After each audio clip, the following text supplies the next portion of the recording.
Good afternoon, everyone, and welcome to the City of Henderson Board of Commissioners meeting Tuesday, March 8th, 2022. And if you wouldn't mind if you would stand with me for the pledge, please. I pledge allegiance to the flag of the United States of America and to the republic for which it stands, one nation, under God, indivisible, with liberty and justice for all. Thank you. Roll call, please. Commissioner Staton? Here.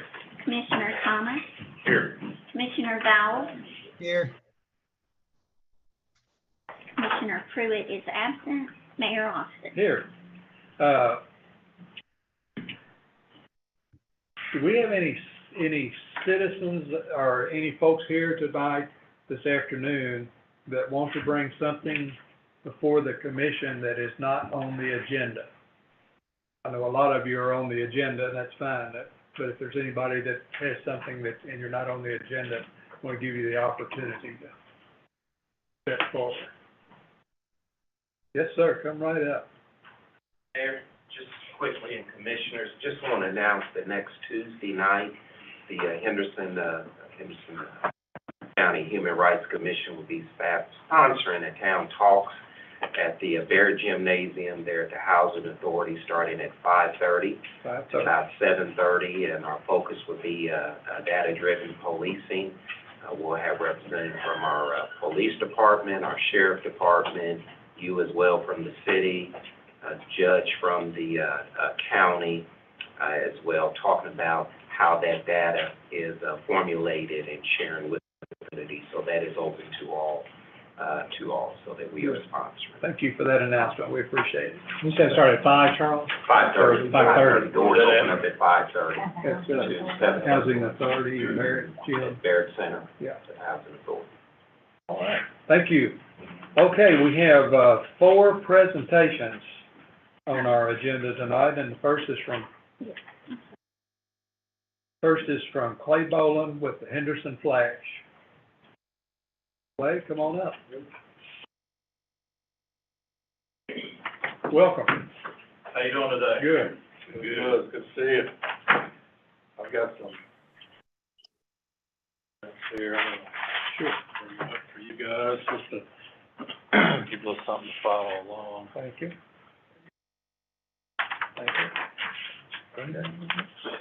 Thanks. And I'm gonna leave one for, Just leave it right here. Mr. Miles and Pruitt. Yeah, sure. We're gonna make sure they get There's those. Sure, I cut mine. There's just to go along with it. Okay. Sure. Those 2 there. Thank you.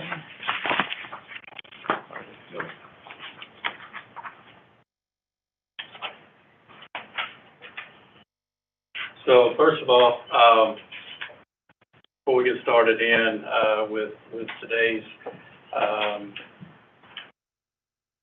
request, and while we're here, I just wanted to extend a huge thank you, Mayor Austin, commissioners, for all the continued support on behalf of the Henderson Flash. Not only with giving us the opportunity to make the move to Park Field, but all the invested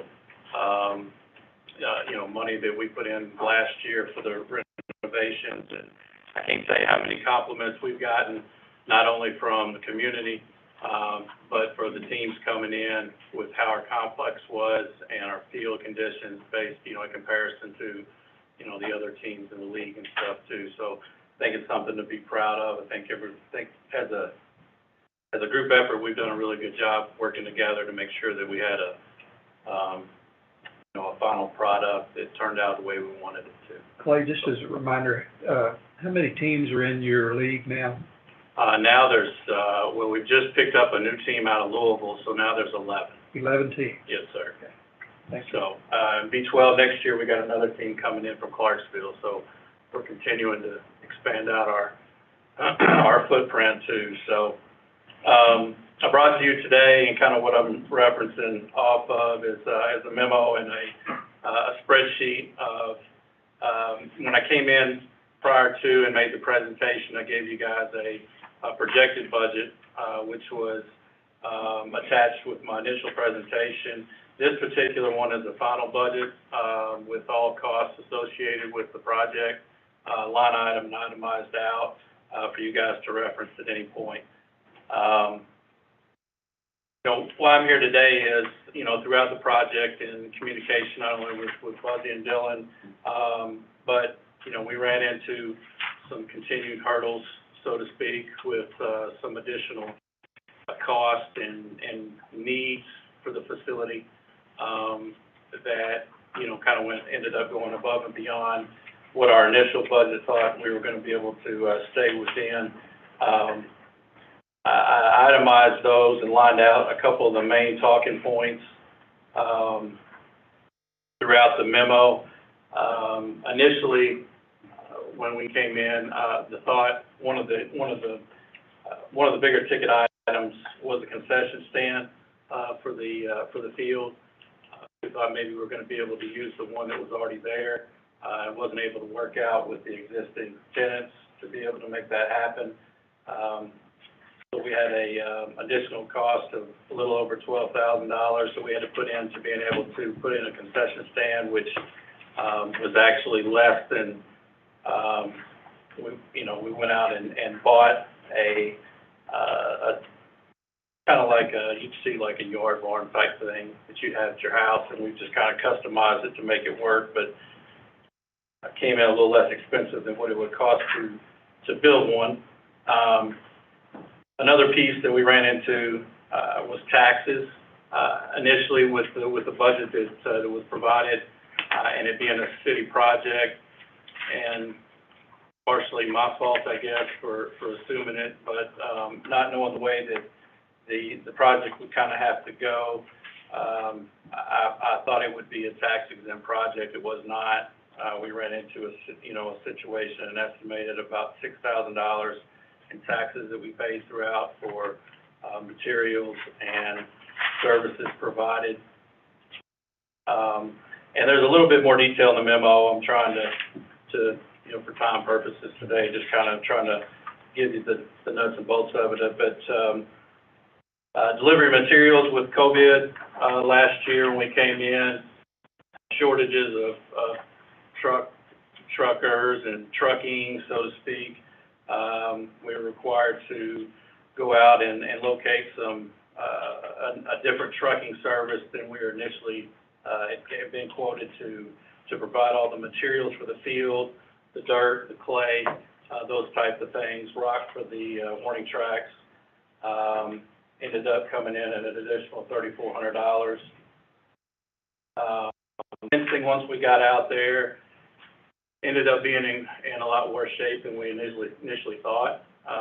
We fully intended on replacing from the dugout out to the outfield wall, but the fencing behind home plate was just not in good enough shape to have a college level product on the field, just with the higher velocity of baseballs not only being pitched but coming off foul balls and being hit, just from a safety standpoint, had to be replaced. We ended up being able to bring in some contractors and I'm pretty sure all you guys have been out there. We came in and put in a full concrete backstop, which from a longevity standpoint will give us a longer lifespan, and then went with the netting for the fence to give it a little bit more professional look. The last thing on the list down there is storage building and the batting cages. That turned out that basically was just a material situation, along with, and anybody that built anything last year, and I know that you have, the cost of wood and materials went through the roof last year, so we had some additional costs that came in there.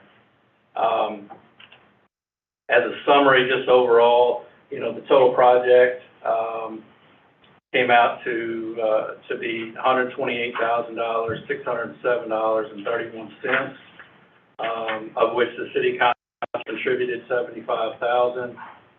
We raised an additional $19,000, which left us in a position of being $34,607 over the initial budget. And by all means, not asking for the city to absorb that cost. We definitely want to take a part and absorb some of that, which we already have. It's not even in this number, but, you know, I came in today to request an additional $25,000 to go towards that 34. Obviously, the Flash organization would absorb the additional almost 10 grand as part of our stake in the project, so to speak. All the money of the 25 is already spent, and would just go towards paying off the line of credit at Farmers Bank that we had associated for this project. So, you know, like I said, there's some other detail in there that you guys could read, and I'm not gonna read through line by line, but, you know, I think with the product that was put on the field, you know, the condition and the quality of what we were able to put out there for the money that was spent, I think you guys would be extremely proud of, and it's going to be an asset for the city for years to come. So that's kind of all I've got as far as the presentation goes. I'd be happy to answer any questions or anything that you guys might have for me. I don't think there have been any upgrades to that field in the previous 10 or 12 years, since the Little League World Series was up there. I don't know how many years ago that was, but it was a considerable number back. Yeah, it was the early 90s. Time flies when you're having fun. That's right. But the field looked great. I mean, the fencing, everything around, y'all did a really good job on it, and I know that there was a lot of labor that went into that. Sure. That, by the players and you and other volunteers in the community. So that's always appreciated. Buzzy, how would we deal with this now? Would this be something this year? Would it be in next year's budget, or do you have any idea on that, or Robert? I don't want to speak for Robert, but I know what to tell you. Go ahead. We can make it a budget amendment this year. The board wants to approve it Okay. pending budget amendment when we do our cleanup ordinance in June. Any comments or questions for? I, for one, am definitely in favor of it. I mean, the product they put on the field is awesome, and I commend you, Clay, for doing that. Yeah. Yeah, this is definitely an asset to the city, and we need to continue to keep it that way. It adds a lot of value to that park and to the community, so. Clay, how many home games do you have each year? Well, it kind of fluctuates a little bit, you know, with the amount of teams coming in and out.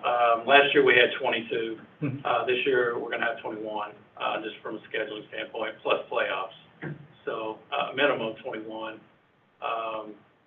you know, that will start. First home game is June 3rd, so. You know, we've talked about it before, not only are we spending money to improve property that we own and supporting the Flash, but indirectly, we are supporting the businesses on the Strip whenever they have home games, because people come into those games at that location, either before or after. There's a good chance that a good portion of them might grab something to eat or patronize some of the businesses in that area. I'm going to echo what Commissioner Thomas said and say that I'm in favor of going forward as well. I have another question for you. Let me, just a half a second. Back to it. Could I make a general comment? Mr. Boland has been more than transparent with both Dylan Ward and myself during the whole process, during construction, postseason. I think we talked back in October. He sort of gave us a heads up then, and since that time, we've worked together with him to identify what he's presented today. So we've had a thorough understanding of the position, and I think we too can support that the dollars that have been put into it have improved our facility. And as you just said, Commissioner's statement goes beyond that. So I appreciate you being transparent through all of this. Mayor, is this something you need a motion on? Let me, I remembered what I was going to Oh, ask. sorry, go ahead. Now, I think that we have an agreement too that other other organizations or teams can use that if it fits the schedule for Correct. tournaments or something like that. Yes, sir. Yeah, Yes, sir. so there's some flexibility with that. That's correct. So, do we need a motion on that, Dawn, to? Yes. Okay. I would like to make a motion that we go forward with the $25,000 pending the, budget amendment that will follow. Is there a Second second? that. There's a motion and a second.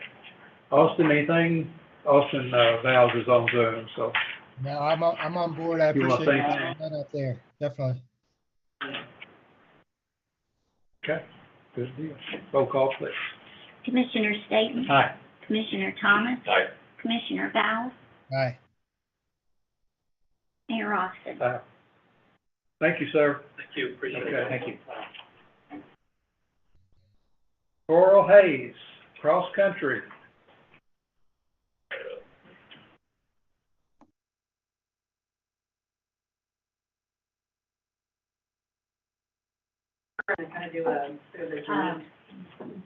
Okay, Tim, you're gonna consolidate yours into this, okay?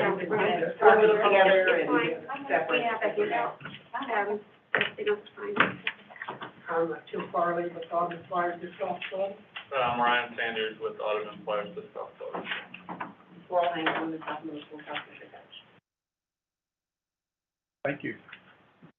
Yeah, so we've been working closely and wanted to, first of all, thank you for hearing us and, wanting us to make our proposal here. We wanted to, expand activities at the old mini golf course and, basically, promote, health and wellness, in any way, shape, form we can. And we've been working closely together, on the two proposals, for, grass fitness trail at municipal as well as, a new disc golf course, so that we can ensure, the safety and viability, be able to do more than one thing there at that property, which I think is something that a lot of people have been wanting. So, I guess I'm gonna go first on my part, as far as the grass trails go. First, I'd like to recognize that we have some people here from the school system in support of our proposal. We have Dr. Lawson, our school superintendent, Brian Rush, who is South Middle School principal, and Clay Boland is here dual purpose today. He's also our athletic director at South Middle School. So I want to thank them for being here in support. So, our proposal is basically to utilize the property at municipal to establish well-marked community grass fitness trails for the public and for our cross-country team.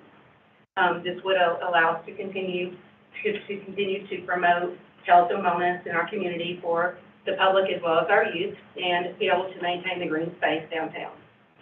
So before I go into any detail, though, I do want to thank the city commission, because you guys have allowed us to use this property for the past 3 years for our cross-country team. And this property is perfect for our sport. It's safe because it provides a good visibility. It's kind of self-contained.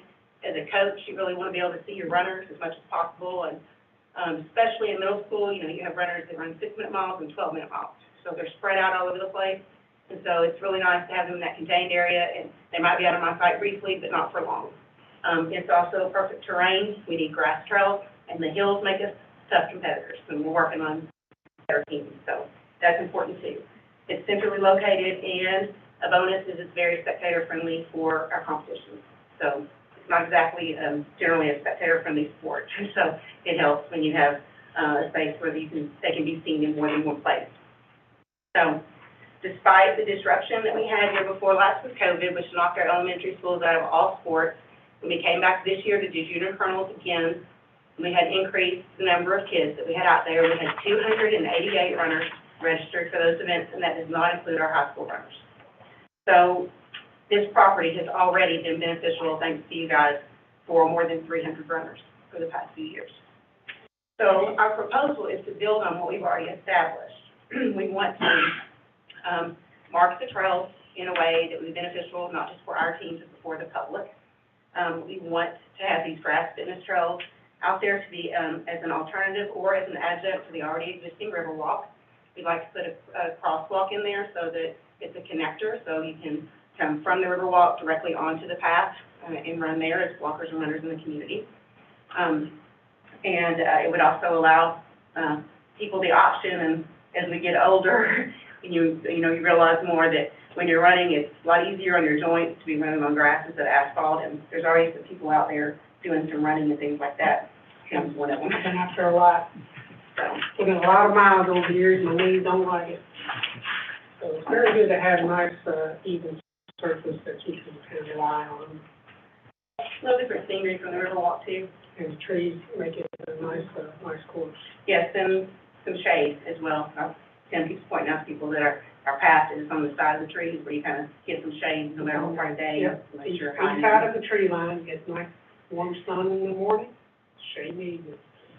So what we'd like to do is we'd like to add a new path behind the clubhouse to the two that we're already using, to decrease the number of loops that we are currently doing for 4K, which creates some lapping issues and some difficulty with knowing who's supposed to be where. And it also allows us to increase the distance to a 5K. We would use wooden posts with directional signage as well as distance markers so that the general public would know 1K through 5K when they get there, as well as 1, 2, and 3 miles. We would have a large sign that we'd be doing in conjunction with Disc Golf at the front of the property that is congruent with the current city signage, spoken to Trace about that. On the back of that sign would be a course map that would have the various distance trails, as well as the disc golf course on it. So this would benefit our community because and we also have a small sign at the back of the course where the crosswalk is as well, so they would be able to know what they're going into, and we have it, even if we need to have a connecting path, so that they would know what the distance is to get to the starting line.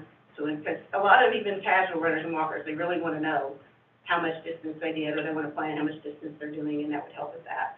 That with the markers along the course would help our runners and walkers in the community be able to plan and know what they've done. Another thing, besides the alternate surface and scenery, is that if we are able to utilize this property as a 5K, I think this would benefit the city because it would allow an option for our local 5Ks to have races there instead of on the city streets. This would increase our city resources and overtime pay for city workers that have to work those events. And speaking from experience, it would definitely be a safer venue. A lot of times we have volunteers out there directing traffic, and they're not always respected. And my son said he almost got hit the year before last when he was out there running a 5K on the street. And again, it's spectator friendly, so it would be a great place for local 5Ks as well. As for our cross-country teams, we expect those numbers to grow. We are just establishing cross-country in our younger kids. So we have 9 elementary schools and 3 middle schools, and the high school, we include Holy Name in there. So there's a lot of kids that we can use this as a home for our practices and competitions. I think it will definitely grow. And when we have those kids out there, families often tend to come too. We don't have closed practices, and this is not, this is an inclusive sport. So any kid that wants to run can run. You don't have to make the team, there's not a tryout. So that number can grow, and then families, parents, and siblings, they come out there and they walk and run while their kids practicing too. So I really think as people learn about it, I think that it'll be used a lot by the community as well as by our cross-country teams. So also having that established course would allow us to, right now we've had local meets. We've only invited one outside team, which is College View. And they came to a couple meets, and they were really challenged by our course. Had to think twice if they wanted to come back, but they did decide they wanted to. They wanted that challenge. But if we have an established course set up and ready to go, then we'd be able to invite other teams from other communities as well. So that is, I think we're going to do the budget after we talk. So. Yep. Yes, we'll be autumn flyers. We'd like to utilize existing trees and undulations and unique hills, and basically utilize the old greens and tee boxes and set up much like the old course. And if we're allowed to do this, we're going to offer to provide baskets, pro level, heavy duty baskets. Tee signs, we're getting sponsors for that. So we'll be able to provide everything, and eventually, maybe by the end of the year, have in actual tee pads, concrete tee pads. In the meantime, we will put down an interim, probably gravel base that we can use until we finalize the funding for the T-Pass. And we're also going to provide, some, caution signage, also people that are walking and running out there, much like they do on the old course, the flat course. There are some signs out there, and, you know, they got the walking path going through there, so everybody kind of has to be aware that that's going on, so we're going to provide that as well. We'll put that in, we'll work that out with Coral. Every tea time will have a caution sign, so that'll be a good thing. Basically, we'll take care of putting it all in, and if for any reason it needs to be removed in the future for whatever reason, we'll retain, lift and retain those items. That is a good point, because, you know, in the future, sometimes it may not be as readily available as it is now, but I don't think we see anything in the next few years that's be a hazard to that. We'll keep the receptacle, the ground sleeve that's in the ground, keep the concrete at a minimum, that'll be just enough to support the baskets. Okay.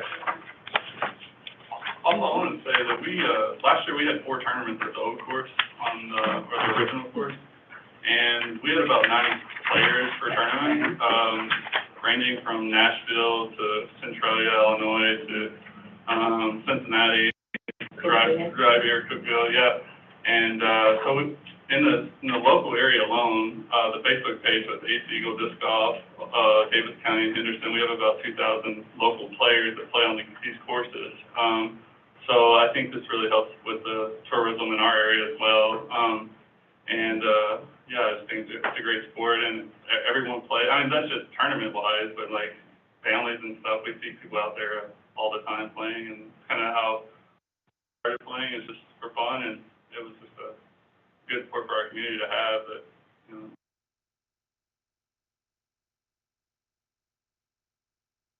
So, just to move on into the budget portion, we're kind of doing this separately and together.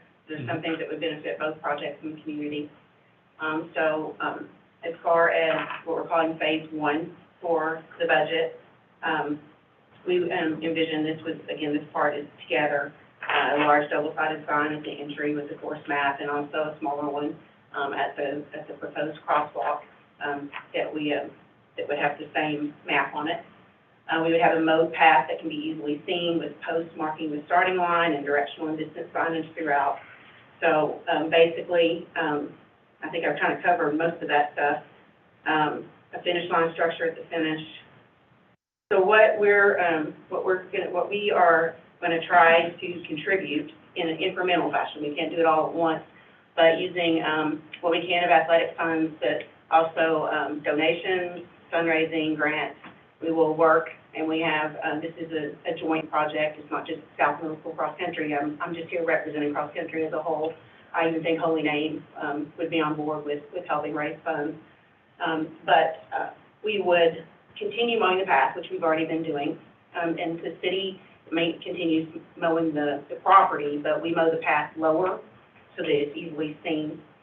We would continue adding portable toilets, which we've been doing during the season from August to November, but we're going to go ahead and put one out there in April. So we would have one portable toilet out there from April to November. So even though that, we're providing that would be, for public use as well, and that would be maintained weekly. We would provide the wooden post with the signage for the directional and distance markers, and the finish line structure. So those wooden posts would just be put into the ground below the freeze mark, and they could be pulled up as well. If they need to be pulled up, there would not be any concrete used. What we're asking from consideration from the city is to grade the back of the hill of the property behind the clubhouse. In order to have better use of the entire property, that hill is on a very steep cant, and it's very difficult to walk up and down it, much less run up and down it. So we would like to take our existing path and go off on one side of the green where the path already is, and have that graded down to the bottom of the property, and then remove the concrete current cart path that's there, and seed that and bring it up for the second path to join back into the already existing path. and then also a crosswalk, to connect the Riverwalk to the proposed grass fence trail. I have gotten, estimates on those things. Well, actually, Mr. Newman gave us a number to go with on the sidewalk connectivity, because that's, that was kind of something we just kind of talked about recently. And the grading of the hill, looks like to be $11,000 to $12,000. Now, am I understanding that the cross-country, other partners will do the top part? Yes, we would. And So, you're asking the us to value do, is- so it's kind of a 50-50 Yes, sir. partnership?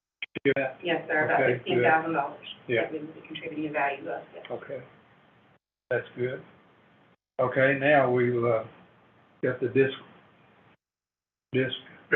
what are we looking at? Yeah, so this off, expenses, again, the Alderman Flyers have done really well. The tournaments we have are actually, put together by the, local disc golf community, to help raise funds, for baskets, and we're almost there. We're about ready to place an order, because we just about got all the money for that. Got sponsorship for tee signs, so I don't need to worry about that. Would like to ask the city to help us out with roughly about $250 to $300 worth for hazard shaped signs that are caution signs. That's all that's going to cost. And other than that, I think that's all we're going to need, because we're going to work toward raising funds and have that put together by the end of the year for the key pads and stuff. Mm-hmm. Okay, so right now you're looking for, less than $1,000 or less from the city on this? Yes. Well, I'll tell you, that is a very good, project that you can do that, and you have the interest and the wherewithal to get out and really, work on that, so that's very much appreciated. Thank you. Any questions or comments on that? I'd like to thank you guys for working together. Yeah, it's a It was a good partnership. It didn't happen in the past very often. Yeah, we've been helping with the cross-country meets last. Yeah, they came out and, Ryan came out and worked, volunteered for us, and Tim actually did the timing for us at our junior prom meet, so. Okay. We do have a phase two, on that budget that we just want to mention as well. This is something that's obviously a much larger investment, for the city that, is not something that I would say is a necessity for our project, but would be a real benefit to, both in the community as well. And that would be basically to expand the parking lot. I think there's currently maybe 10 or 12 parking spots there, so it would be closer to 50. And also it would change the entrance to make it a little safer there. It's not the easiest place to get in and out of. And also, restrooms. And so, Mr. Newman had asked, for Dylan, got the quote for the parking, and Trace got the quote for the restroom. So, it would be beneficial. We don't want to downplay it, because I think it would be a really great thing to have out there for everyone. But at the same time, that's not our first priority. We want to be able to use the property and continue using the property and just make it better. Well, I don't have to remind you, because I know that you're well aware of the parking situation year before last. And it is an issue, and I'm not sure what our in-between, need to be thinking about an in-between plan between now and if there can be a parking lot expansion in the future. Yes, sir. Because, when we had both sides of Elm Street, almost got us down to one lane, and we're gonna have to figure out even if it's parking on the grass in the lower area or something. I think y'all are gonna have to kind of do a little looking around on that. Sure. Could we ever reopen that road? Hmm. Could we ever reopen that road that went through there? To be frank with you, there's a building in the way. You have to build the roadway around, and that building that's there supports the pumps that's associated with water tower and Axon Park. There are some opportunities in there, though. You gravel down there around number 2 Green. But we did look at expanding the current parking lot, and Doug Boone, who works for Dylan, has put an adjustment, has well as a design together, so something we can talk about in the future. We'll have to look at, I think, a short-term plan and a longer-term plan. The other comment I would like to say, they have spent months on end, working with us, working amongst themselves to get to this point today, and I just want to thank you for your efforts. Thanks for the school system supporting your project, and as Commissioner Thomas said, having partnerships like this to share the expenses is a win-win for the kids and the public. So, again, thank you for your cooperation and understanding. And you're missing a person at the table. Where'd she go? I'm over here. There she is. We can't forget her. She's one of our partners too, That's so. right. But we appreciate you guys taking your time to give us guidance and help us talk through all this. Sometimes it's hard to know, if you don't know the questions to ask, you can't ask them, Yeah. you can't deal with those things, so. Do we have any questions from the commission? I don't think so. I think it feels like we're heading toward being able to approve phase one and taking phase two under advisement. Is that accurate from what I'm hearing? Yeah. I do have a question for your, athletic director. Come up a minute. I'm not gonna let you off the hook. He thought he was done.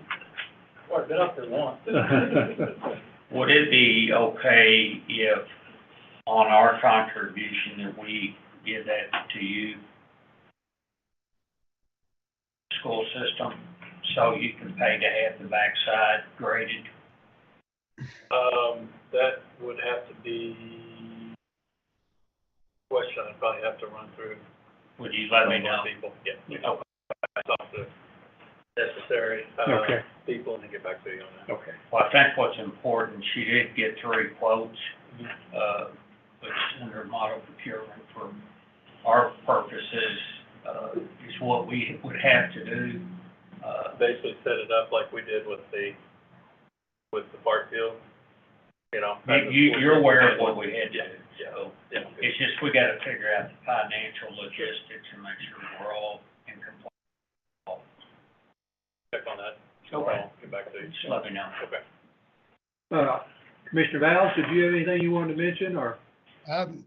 Nothing additional, really. I just say I'm glad to see it all coming together, and I think we're putting that property to really good use right now. Have been for the last few years, and it's just going to get better from here. So I'm excited. Good, thank you. Small investment to improve our property. Yeah, absolutely.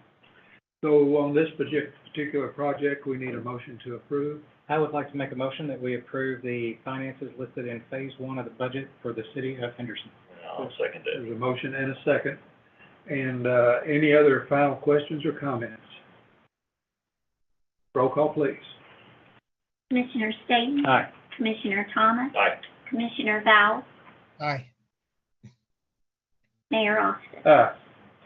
Thank you, and thanks for your presentation, and thanks for your work to put all of that together. That's not an easy thing to get a project like that put together, especially as affordable as it is going to be. So we thank you for that. Thank you. Okay. Thank you.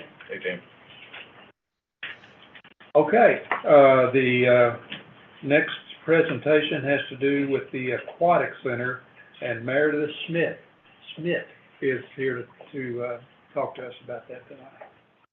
Well, I guess I'll finish up the health and talk today for Henderson County. So I appreciate you guys having me back today. Since the last time that I met, I've been in contact with Mr. Val and Mr. Staton quite a bit, just to kind of give them an update on what's going on our part and kind of what the city is thinking as well. Mr. Staton thought it was a good idea for me to come and give everybody the full update. If you guys have any questions for me, please let me know. As we left it last time, I think the commissioner really wanted to see the school system get involved with this project. The county and Brad Schneider had agreed to get $15,000 of feasibility study, which is the first step that we need to be able to get the aquatic center here in town. The school system, is excited about the opportunities, that it's gonna give them, which is quite a few. But after many talks with Dr. Lawson, he can agree, I'm like that annoying one that keeps calling and emailing him, that the school system, council has decided that it is not in their best interest, as far as accepting money, because they're not a 501c3, they are a government entity. And they thought that the feasibility study is kind of out of the scope of practice as far as what the school system is able to do. So they are not saying that they don't support the project, they just are not able to help out with the feasibility study. So with that, we approached the Henderson Tourism Board, and Abby Dixon made a presentation to them, kind of told them exactly what has happened, and they have agreed after a board vote that that's exactly what they do. So unlike the school, they're like super pumped about a feasibility study, which is all exciting, that they will be the lead entity in the study. So I guess one of the things I'm asking from you today is, instead of the $10,000, which is a third of the study, that hoping that you guys will vote today to give the other half, which is $15,000, to get the study done. And once again, I want to reiterate why we need a study is because at the end of the study, the people performing it will be able to tell us whether, if we build this pool, if it'll be a self-sustaining unit, or if it's going to be a pit for whoever's building it in the city and lose money. And we definitely do not want to do that. So to be able to ensure that this is going to be a project, the feasibility study is a must. Our goal is that we are going to take the lead in the project. We are forming our own 501c3, that after the study is complete and it's a go, and they say, yes, you guys are going to do great with building an aquatic center, that our 501c3, we're going to call it HAVE, Henderson Aquatic Vision for Everyone. Instead of we have a dream, we have a vision type of thing, that everybody will be able to use aquatics for either fitness, therapy, learn to swim, or competitive swimming. We really do want it to be a very much inclusive sport, a lot like the cross country. I mean, everybody can swim and benefit from that. Everybody from obesity, Parkinson's, to special needs, to the school system. It really will be wonderful for everybody. But we need this feasibility study because our funding, we're not asking the city to be the lead in the project. We are going to take the lead in that, and we're hoping to get big sponsors and donors, as far as like the hospital, who, of course, did the aquatic center in Evansville. I've already been in contact with them. But we're hoping big corporations will see the need for this aquatic center here in town and really see that it really will benefit everyone from 6 months to 96 will be able to use the pool. So we're not asking the city to put a whole lot of, be the lead in the project, put a whole lot of funding into it, to staff it, to run it, to do the operational stuff of it. We're just asking for your support right now to help get the study completed, and then maybe once we get going, I'm thinking that maybe we could do like a one-time donor type thing like you did for the golf course, where, you know, the city and the county will give some money to the project, but not be, like I said, in charge of it in any way. So that's kind of where we stand right now. I'm told to keep it short and sweet, so I'm trying to do that. If you guys have any questions, if I missed anything, feel free to ask away. But it's a very exciting time to hopefully finally get this ball rolling, which we've tried to do now for the last several years. Any questions? I just want to make a quick comment. I wanted to appreciate you reaching out to me and others. I think I had a mental block on the project because I didn't want to send the wrong message on behalf of the city and get us into something that was going to require several $1 million investment on behalf of the city, plus staffing, plus operational costs. And when you were talking before, that's kind of what I had gotten out of the conversation, that is where it was going to head. And after speaking with you again, I'm quite confident that that's not the direction that you want to go. And so now that I'm able to, in my mind, separate the feasibility study from the actual project, and why you need the help and why you need the funds for the feasibility study, it causes me to be more in support of giving that $15,000 for the feasibility study. So thank you for reaching out. Thank you for coming to present.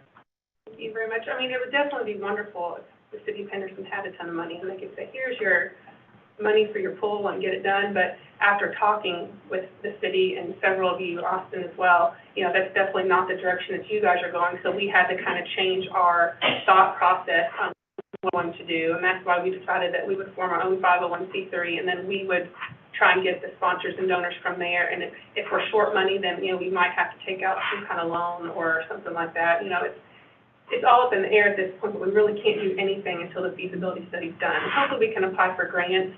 There's a lot of money out there that's available as far as that goes, because the aquatics really touches so many different aspects of health and fitness that we hopefully will be able to grants from numerous different grant proposals and that kind of thing. Commissioner Vowles, do you have anything you want to mention? No, I think Meredith presented it really well. You know, I think this is a great project for us to support. You know, and I've talked with her a lot about this already. We don't necessarily want to take the lead on it as a city, just because it's a project we can't afford to do on our own is my big thought on it. Though I would like the city to be a partner on it in whatever way we can actually afford to do that. I like the idea of the feasibility study, so you know exactly what you need to do. Well, there's just no reason to put any more time and effort into it if they look at it and say, you guys are going to fail if you build this pool, because that's not what we want. We want a self-sustaining pool. The older pools built 20, 30 years ago, a lot of them were money pits. But the newer pools built today are not. They really are not. They're either self-sustaining or they make money. And we want to be in that category. We don't want to be the one that, and so we have to just make sure we do all of our homework, and the feasibility study is one.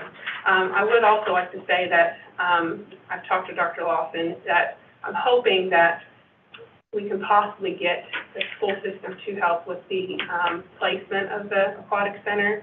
It's nothing, you know, I've not been told anything. He just knows it's my goal back there. He's probably rolling his eyes. But I really think a great place for the aquatic center would be the PCMA fields that are currently there. They'll be going out to the new park.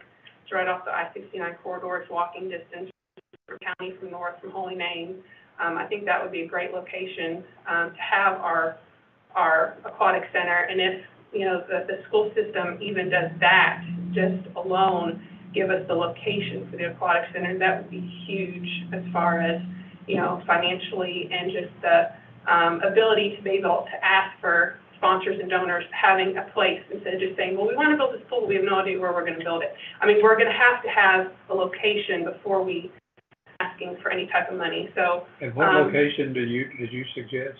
I'm suggesting there's 10 acres that the school system owns, that the current PCMA fields right across from North, right behind like Palmer's Market, right there. That those fields will be moving out to the new, in the next 2 or 3 years, moving out to the new Airline Road Sports Complex, and that will be basically be an empty lot.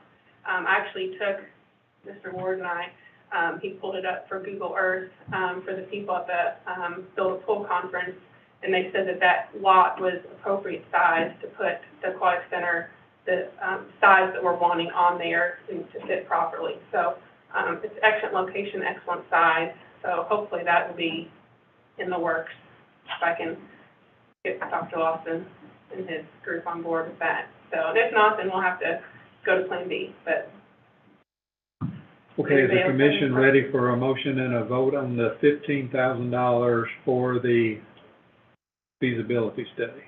So I'd like to make a motion that we fund half of the feasibility study at $15,000 in partnership with the county. Second. There's a motion and a second. Any final questions or comments?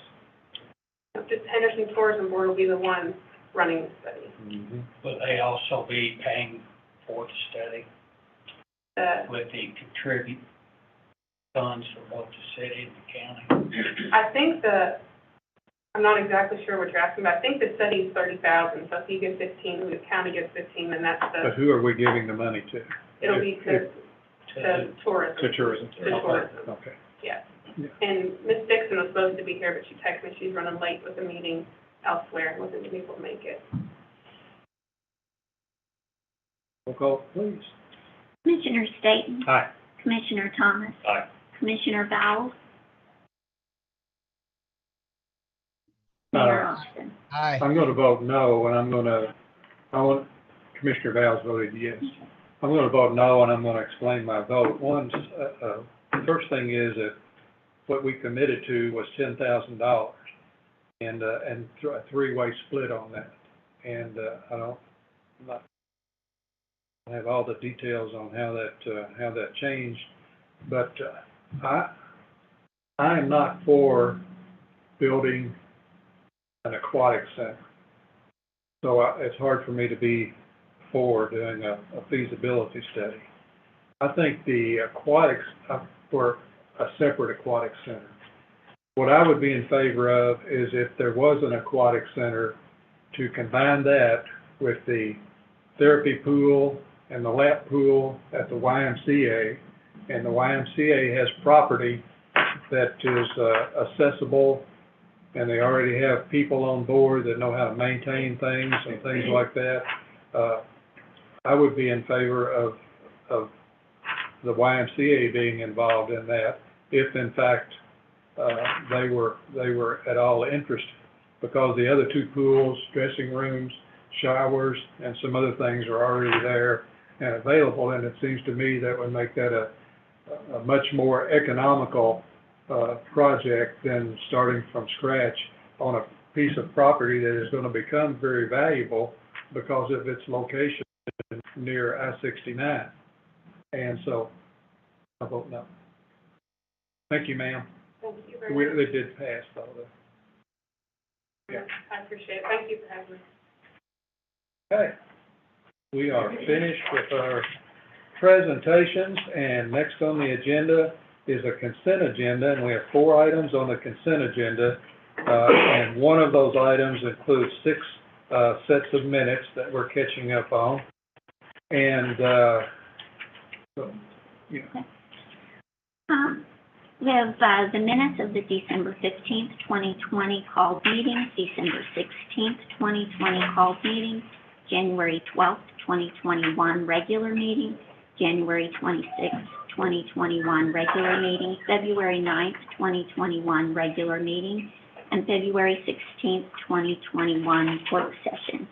We have resolution number 04-22, resolution approving third amendment to easement of right-of-way over property on Outer 2nd Street, granted to Bernie A. Teeter, which amendment extends term for 10 additional years, and authorizing the mayor to execute the third amendment to easement and right-of-way on behalf of the city of Henderson. And municipal order number 15-22, municipal order approving deed of easement between JBPHD Investment Group LLC and the City of Henderson for the use and benefit of the Water and Sewer Commission of the City of Henderson, Kentucky, doing business as Henderson Water Utility, and authorizing the mayor to execute the easement on behalf of the City of Henderson. And municipal order 16-22, municipal order awarding bid for purchase of police uniforms and accessories to Siebel's Corporation of Evansville, Indiana, in the amount of $30,122.50. Is there any item that a commissioner would like to pull off the consent agenda for further discussion? Being none, is there a motion to approve the consent agenda? So moved. Is there a second, please? Second. I have a motion and a second. Roll call, please. Commissioner Staton, Aye. Commissioner Thomas, Aye.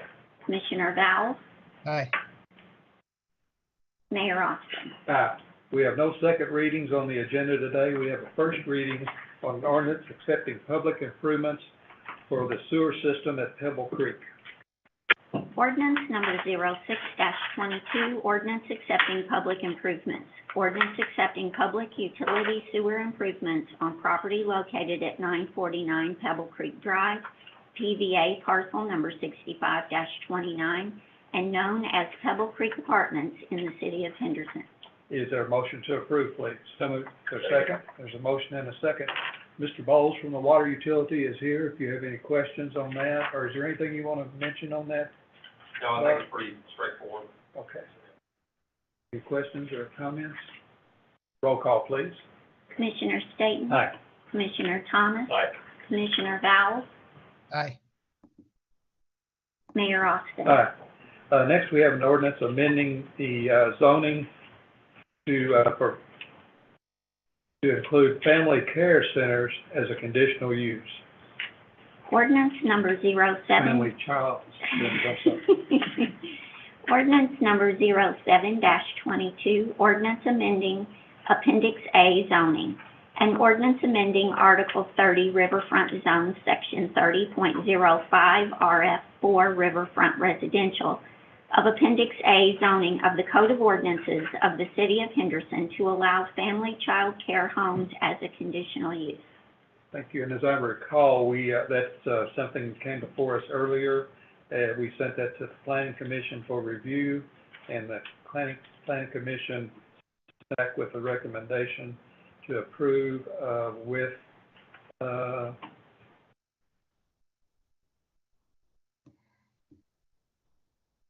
going to read what I wrote there. With conditions.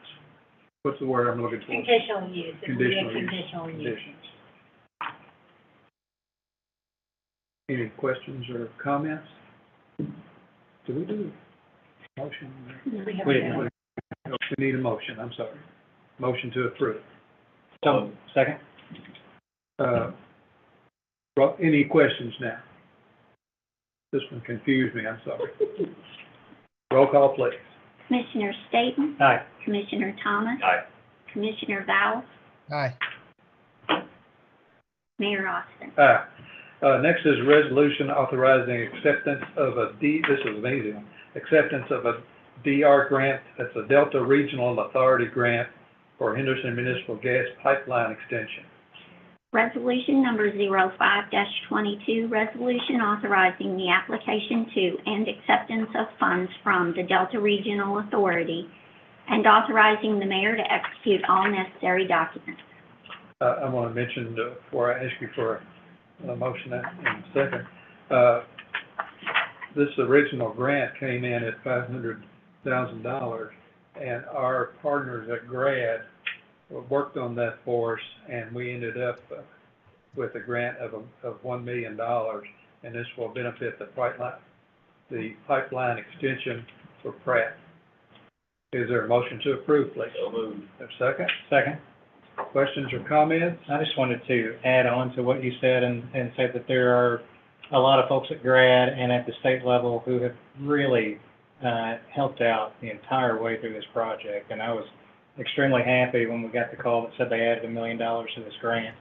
It was fantastic news. Step up, a big step up, and we really appreciate it, and they did a good job for us. Realize we have another outstanding grant we're waiting on from the EDA, and hopefully we'll hear something within the next 30 days on that project. From the Economic Development Academy. Buzzy, you and your administration, your office has done just a heck of a job lobbying on behalf of Henderson throughout this entire process, and thank you for all the work that you've put in on this as well. Thank you.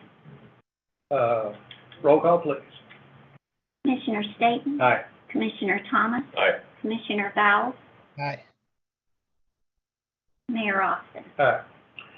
Next is a joint resolution opposing passage of State House Bill 214 relating to judicial redistricting. Joint resolution number 07-22, joint resolution opposing passage of House Bill 214 amending KRS 23A.020 to eliminate Henderson District Court Division 2, 51st Judicial District, and its negative impact on the citizens of the City of Henderson and Henderson County and the long-term negative economic impact. What is happening on this is the State House of Representatives had a bill filed, and it's House Bill 214, and this, to summarize, this bill reduces one district court judge in Henderson, one district court judge in Hopkins County, and adds a district court judge in Davis County and another district family court judge in Eastern Kentucky. So they're taking two district judges out of one each in Henderson and Hopkins County, and moving those to a different spot. And we think that that is not a good situation for our citizens, now that we have a backlog on cases and people are not getting a timely review for their cases. Is there a motion to approve, please? So moved. Is there a second? I have a motion and a second. Any other comments? We will forward this to the full membership of the Judicial Committee and our representatives and senators in the Kentucky legislature as this meeting ends. Roll call, please. Commissioner Staton? Aye. Commissioner Thomas? Aye. Commissioner Vowles? Aye. Mayor Austin? Aye. We have a municipal order accepting a proposal for incentive consulting services for development area tax increment finance district. Municipal order number 17-22, municipal order accepting proposal for incentive consulting services by Commonwealth Economics of Lexington, Kentucky for a proposed tax increment financing project and authorizing the mayor to execute the acceptance on behalf of the city of Henderson. This is the TIF district that we have discussed.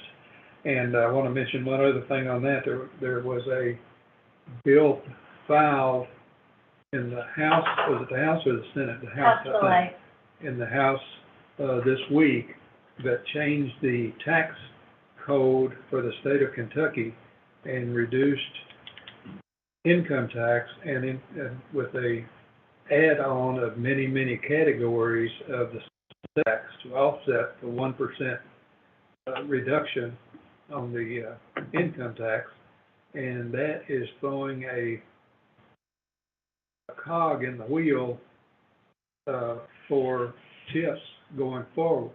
And so it's very important that we really know what we're doing and how we're doing it for the future, so we don't get trapped. Now, Owensboro is getting trapped on a TIF, down TIF that may be may cost them an additional $12 million if things go out the way that they're going. So we just need to be very careful on that. We want to do a TIF. We think it's good for the community. It's good for future businesses and opportunities, but we want to be very careful on that. So we are going to do that.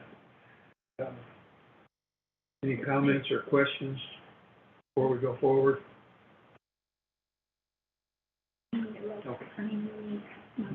Okay, we need a motion to approve, please. So moved. We need motion, and there's a motion and a second. Any questions or comments? Roll call, please. Commissioner Staton? Aye. Commissioner Thomas? Aye.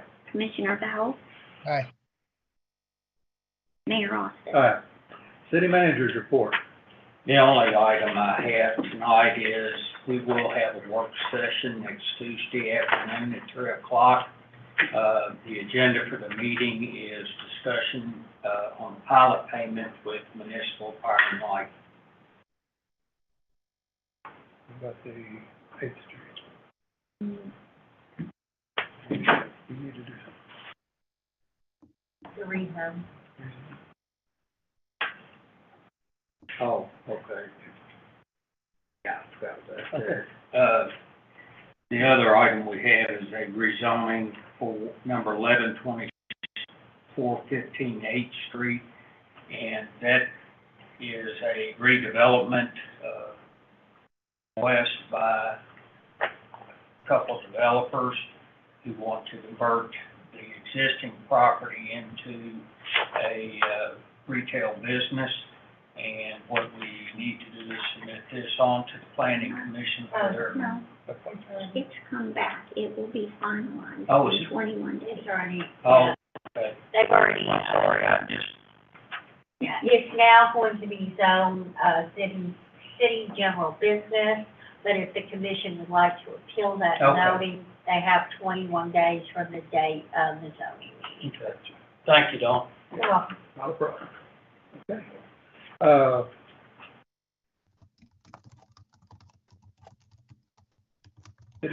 City attorney's report, anything, Dawn? I don't. Okay. Commissioner's report, Commissioner Staton, anything today? Nothing today. Commissioner Thomas, anything? Nothing to do. Commissioner Vowles, Nothing anything today. today? Nothing Okay, today. nothing for me. So, we need to go into executive session. There's, Yes. there are motions, please. I move that the commission go into executive session pursuant to KRS 61.8101 subsection F for the purpose of discussions which might lead to the appointment of personnel. We will come back. We'll come back with information. Is there a second? please? Second. We have a motion and a second. Roll call, please. Commissioner Staton, Aye. Commissioner Thomas, Aye.